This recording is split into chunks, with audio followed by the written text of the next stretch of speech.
A community that knows itself takes care of itself. The stories of those who live in the Mat-Su borough are as varied as the people themselves. Some you have heard, some perhaps you have not. This is Voices of the Mat-Su, bringing our stories to life.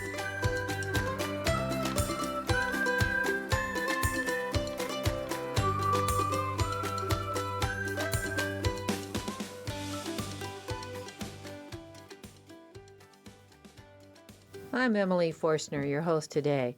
We talk about community on this program and the smaller groups found within it. Many of these smaller communities that we get to know belong to something called a third place. This term was coined by Ray Oldenburg. He's an American sociologist. He describes our home as our first place, our work as our second place, and then there's the third place. These are the important communities that we self-select. They're personal. Which brings us to today's story about another third place in the Mat-Su that is charming the socks off of Wasilla in what we call the pages of hope. Hi, welcome to Black Birch Books. Taylor Jordan was raised in a small town in Iowa. Just 17 years old, she joins the Air Force, and for 15 years she serves with the Special Forces. While stationed at J Bear outside of Anchorage, though, an injury forces her retirement. So what does she do? She starts a used bookstore. It was absolutely accidental. I wanted to build a place where everybody was safe and accepted, and it just so happened that the local bookstore that was open at the time was having a little bit of a struggle, and I offered to buy them and take their debt, and they declined and walked away from the offer, and so I talked to them about opening my own, and they said that sounded like a great idea, and 3 weeks after I opened, then they liquidated their store, and they gave me everything that didn't sell, and they were very kind, and they came Christmas shopping the next 2 years. That was back in 2018 on Main Street in Wasilla. It wasn't long before the store needed a larger location, and a few years later it moves to where it is now in a small strip mall on Bogard Road next to Giant Don's Carpet. And this is where I meet Taylor and talk with her and some of her customers on a Saturday morning. You can hear the bustle of the bookstore in the background. I can't tell you why it's called Black Birch Books, but it does match Taylor's favorite color. Oh, man, because it's all of the different colors combined, and it's warm and cozy, and black goes with everything, and everybody looks good in black. That shouldn't be surprising, actually. It's the mission behind the bookstore. A place for everyone. It's not about selling books at all. Just about no part of the bookstore is about selling books. It's about the community space and filling the needs of people and engaging with the community in different ways to meet their needs. The bookstore really grew itself. Like, it built its own store out of it. So when I opened, I kind of had a picture in my head of the safe space that I wanted, and then the bookstore became this wonderful little community-oriented sentient being that just built itself based on the needs of the community. So it's a perfect microcosm and reflection of the community outside of the doors, and it's a very safe space inside. I'm Sam. I usually come here every Saturday. I started up and help maintain the Coffee with Vets program, and I usually like to come after work on Fridays and just kind of decompress. For so many customers like Sam, the bookstore is more than just a bookstore. It's all about belonging. Just ask Jeremy. It's a pretty good place. It's someplace that anybody can hang out and be put up with or supported. Or Carly. Black Birch Books is open and accepting to everybody, regardless of skin color, gender, sexuality, any of those things. I live here. This is my home. As soon as I got stationed in Alaska in 2010, I moved to Wasilla. Wasilla is great. It has everything that I want, and it's a city without being that kind of city. It's pretty great. I love this community up here. It's so diverse. It's so cool. I've discovered a lot of parts of the community that I didn't think existed, some good, some bad. The sense of collected acceptance is huge. It's amazing. And then the opposite side of that is the bigotry and racism that I didn't think existed does too. And those are all very important parts that we need to identify in our community, because that's what makes us so diverse in this community. You can't have one kind of person without another kind of person to make a community. Our experiences influence our perspectives and, in turn, our decisions. Life-changing decisions like bookstores that offer more than books. So, retired military and law enforcement, and also an EMT, and I was moonlighting as a bouncer for a while I was also doing all of that. I identified that not everybody feels safe in the spaces that they're in, and that is a terrible feeling. And every time I engaged with anybody as a law enforcement officer, it was the worst moment of the worst day of their life. And if I can do something to mitigate that and make that less awful for them, then I'll do anything that I can to do that. I think Ty would agree. I've been friends with Taylor for quite a while, and I like to come and hang out and people watch. There's always a pretty colorful cast of rotating regulars that are in and out of here. Well, it's definitely a safe place for everyone, provided you're not a jerk. So there's that, and the coffee is really good. Can't go wrong with good coffee. So I'm in the strange, unique position where I don't really have to care about capitalism so much. I run a terrible business in a wonderful community space. Customers can find genre titles resting on the top of shelves filled with used books. It's a mostly used bookstore. The prices are $15, $10, and $5, and they're categorized alphabetically by author's last name, and there's a genre for everything. I don't buy books or do store credit, but I take any donation of any book with reckless abandon. Taylor also has a wall of new books containing Alaskan authors that she's hosted. She has about 82 authors on the shelves from all over the state. Taylor not only sells books, but she can fix them too. Yeah, I'm the only bookbinder in the state, so that means that I can do repairs on books, so like old family heirloom books that you want to pass down through generations. I can reverse engineer them and rebuild them, or if you have your favorite Twilight book, I can put a velvet cover on it and some kind of leather spine and metal end pieces and ribbons and toggles, and I can make it anything that you want. It doesn't really matter. I can customize your book for you, and I have a lot of fun doing that. It's an awesome little passion. The books are pre-loved and the furniture worn in, covered with red chair covers, the type I might find in my grandmother's house. There's a casual but familial vibe. I would say that the part of the bookstore that I like the best is the community. There's a lot of people who come here on a regular basis, and we all get to know each other, and when you walk in, you're immediately welcome. So when someone comes to Black Birch Books, it's much more of an experience. You kind of move in, you can sit and play a board game, you can order a cup of hot chocolate with whipped cream and sprinkles, and you can play Monopoly with a friend and hang out for a couple hours. Maybe you read a book, maybe you buy something, maybe you don't, and then you leave and you had a good time, and I've hit my quota. So it's much more about the experience of the space than anything else. It's a happening place. People will have their wedding here, or a baby shower, or a birthday party, and I don't charge an event fee. I ask for a generous donation for the use of the space and, me cleaning up and assisting, and that helps for people that want to have a Halloween wedding on a budget, or want to have this wonderful out-of-state family show up on a day that I'm normally closed so that they can hang out at the bookstore and just have their own little space and cut the cake and play all the birthday games and whatever. And it's super cool. So my calendar is getting continuously thicker and thicker. I had a 1-year calendar, I upgraded to a 3-year calendar, and my 5-year calendar just came in, and it is quickly getting filled. So right now I'm booked out a year in advance for a majority of the year, and that is absolutely my pleasure to accommodate. This calendar is a perfect example of how Black Birch has become a third place. It's not about selling books at all. Just about no part of the bookstore is about selling books. It's about the community space and filling the needs of people and engaging with the community in different ways to meet their needs.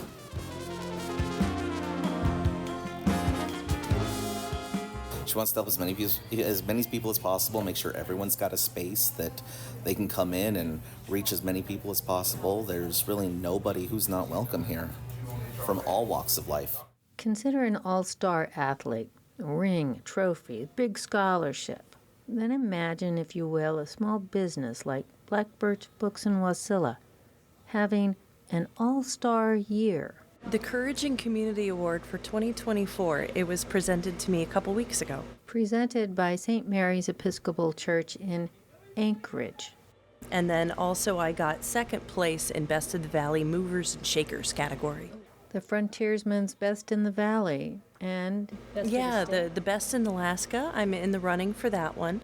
And the City of Wasilla's Business of the Year. Taylor, what do you say to your folks back in Iowa? Look, Mom, no hands.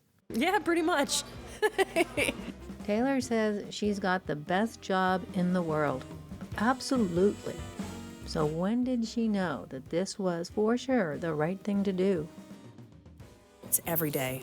It is every single day. Yeah, no kidding. Really? And I know that sounds so dumb. It sounds so dumb even to say it out loud. But every single day, there is someone that came in for the first time or for the 100th time, and this was a space where they could just be. And that absolutely means more than anything else, not just to me, but to them. And then it makes it mean more to me. And it's just this awesome compiling love language that just kind of mattresses on itself with different kinds of blankets and comforters and pillows and decorative pillows and so on, finishing the entire thing. It's a really beautiful thing to feel. One word. Just one word I asked to sum up Black Birch Books. I would say the most important takeaway in general is the word hope. If you don't have hope, then sometimes you don't have anything. So I think I'd rather have something than nothing. So we hope that everyone's going to do better, and we hope that everyone gets the help they need, and we hope that something we've done makes a difference. And all we can do is hope that someone takes a piece of something good away with them from every experience they have with anybody. And I'd say that's a pretty good place to be in. It's just having a little bit of hope to get you through. And the community at Black Birch Books will tell you this third place is a pretty good place to find a little hope. I would say that the part of the bookstore that I like the best is the community. There's a lot of people who come here on a regular basis, and we all get to know each other, and when you walk in, you're immediately welcomed.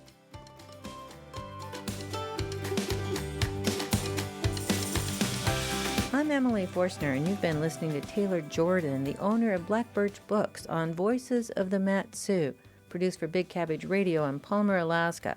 Coming up next, in part 2 of our episode called Pages of Hope, we get to know the impact the bookstore has on homeless teens, as well as the impact this has for Taylor. Hi, welcome to the bookstore. Can I help you find anything? Thank you, Zen. Zen works at the bookstore as an intern because in between it all, Black Birch Books helps struggling young adults. Taylor Jordan hires exclusively homeless youth in partnership with 9-Star Education and Employment Services. I meet up with Zen and Taylor at the bookstore in late October. It's a Friday afternoon, and the bookstore is humming as they get ready for their monthly open mic night. We sit in the back around a table, and I'm going to repeat myself. This is not Barnes & Noble. It is not your typical bookstore. The chairs are arranged in a conversational circle. It's a casual atmosphere, but a more accurate description would be familial. So we're not surprised to meet Dante. The bookstore dog. He greets people at the door. He's the greeter. That's just basically his job. He greets people, and then he normally takes a nap on any furniture.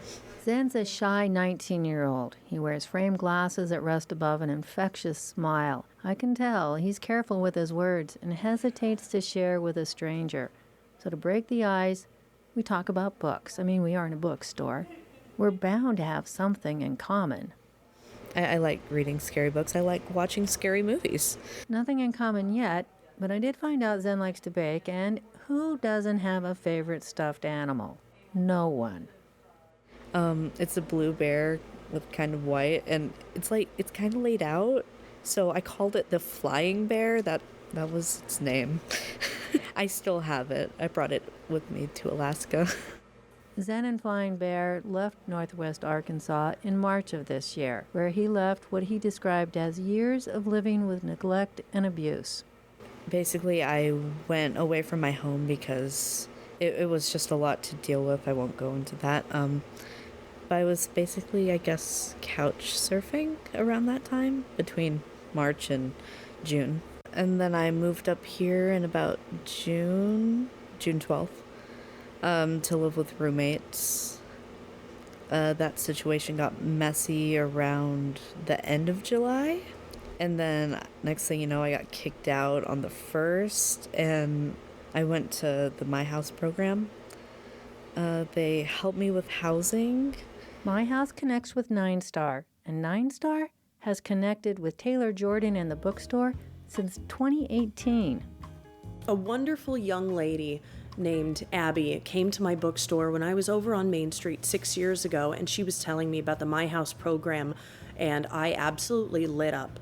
And it immediately resonated that I could make actual differences instead of just hoping to make a difference. And that was an outstanding opportunity, and I jumped in with both feet. And they were delighted that another small business would be interested in supporting their program. 9 Star Education and Employment Service has been in operation since 1976. In that time, it's evolved to several outreach programs and 7 sites around the state. It wasn't until 2001 that 9 Star joined forces with the state's Alaska Department of Labor and Workforce Development. They created the Youth Education and Employment Services Program, and that's where Taylor comes in as a partnering business. I have an automatic hiring policy that anyone they send over to me, I hire them absolutely on the spot. And then it's up to them to kind of see if maybe it's the right fit for them to be able to get some sort of skill set going and figure out what to do from there after their training program time is over. An intern's training program is anywhere between 3 to 5 months. And then we start at whatever level they're at. So if they have never had employment before, it's not something they have to be anxious about, because they have the ability to have someone meet them on their level and then bring them up with reasonable standards and expectations that's going to make it easier for them to take a sense of pride in what they're doing because they have achievable goals. These individual goals vary from intern to intern. And they get paid a little over minimum wage, and then they are able to have flexible hours at all these different places. And 9 Star also helps them get their GED or help them finish getting their high school diploma, whatever meets their needs, getting their driving permit, sending them to driving school, welding classes here at the bookstore, and all the things that I offer for the engagement and skill increasing. And it's just a never-ending list of opportunity. I can have up to 5 interns at a time, but I usually like having no more than 3 because I want everyone to get my time and energy and so on. And sometimes it gets pretty busy in here, and I'm not always available. So I need to do everything I can to be available for that need when it arises, because that's the important thing. Any other employees? No, and I don't pay myself. Taylor's background prepared her for dealing with people in crisis and trauma right then, right there. Hiring homeless teens through 9 Star capitalizes on those skills, but for a sustained period of time instead of in that moment of crisis. And I get to say, I'm going to help you, and I get to mean it, and I get to follow through on that, and I get the opportunity to do all of those things because I get to engage with them longer. And it's the connection and the actual keeping in touch and the returning after the internship is over. I get to actually be that safe, consistent person in their life if they want me to be. That's a pretty cool non-retirement that I got going. Zen brought some, but not a lot of work experience with him before he started his own cool job at Black Birch.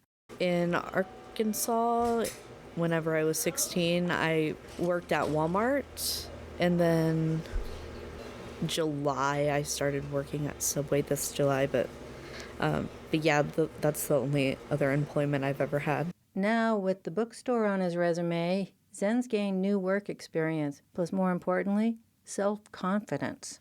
I don't struggle with communication as much anymore like I used to. I was really bad with that before.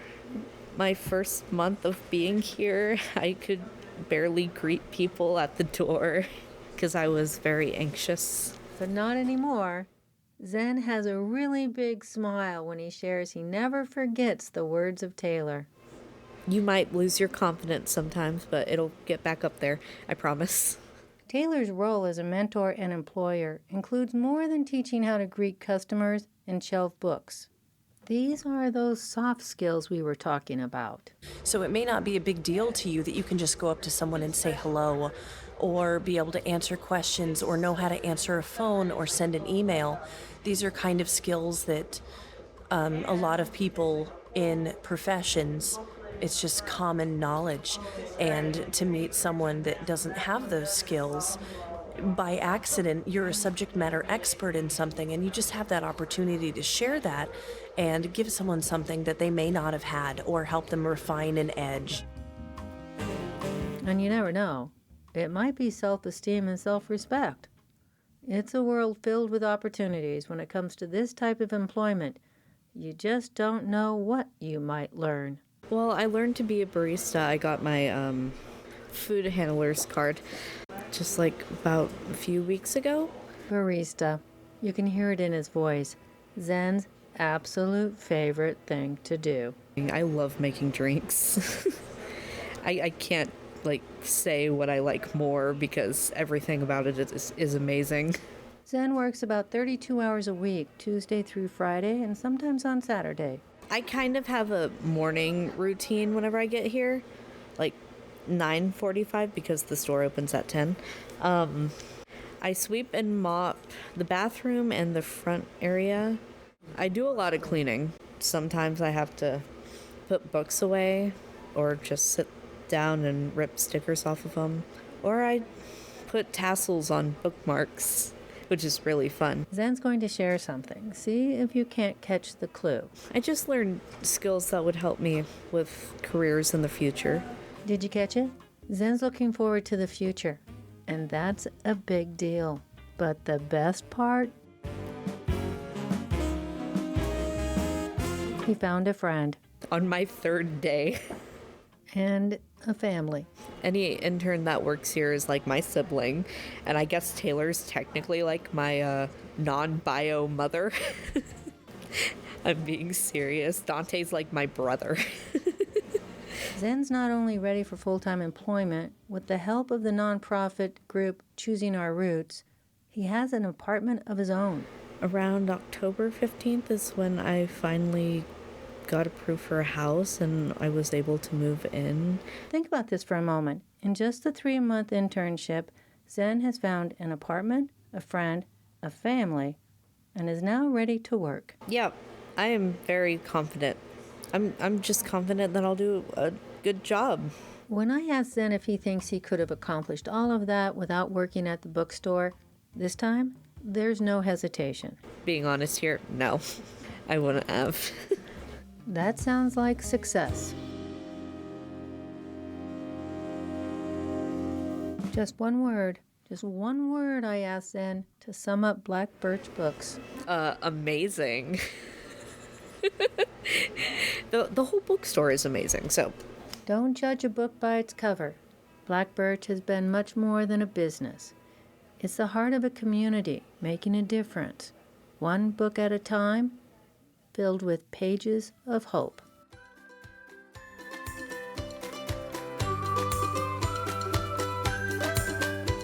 Listeners wanting to know more or know of ways to support homeless youth with employment can contact 9-Star Education and Employment Services in Wasilla, or stop by the bookstore and Taylor can help you. And that's it for today's episode of Voices in the Mat-Su. If you have a story or know of someone who does, contact us at voices@bigcabbageradio.org. Until next time, It's been nice getting to know each other a little bit more. Special thanks to the Big Cabbage editorial board and sound editor Emma Keachley. Thanks for listening. Stay good out there, Matsu. This was Voices of the Matsu, sharing stories told by those who live in the Matsu borough. To revisit this and past stories, go to bigcabbageradio.org. This project is funded by a grant from the Matsu Health Foundation and is produced by Emily Forstner for Big Cabbage Radio. The views expressed in Voices of the Matsu do not represent the views of Big Cabbage Radio or the Matsu Health Foundation. Comments or questions about this show may be sent to voices@bigcabbageradio.org.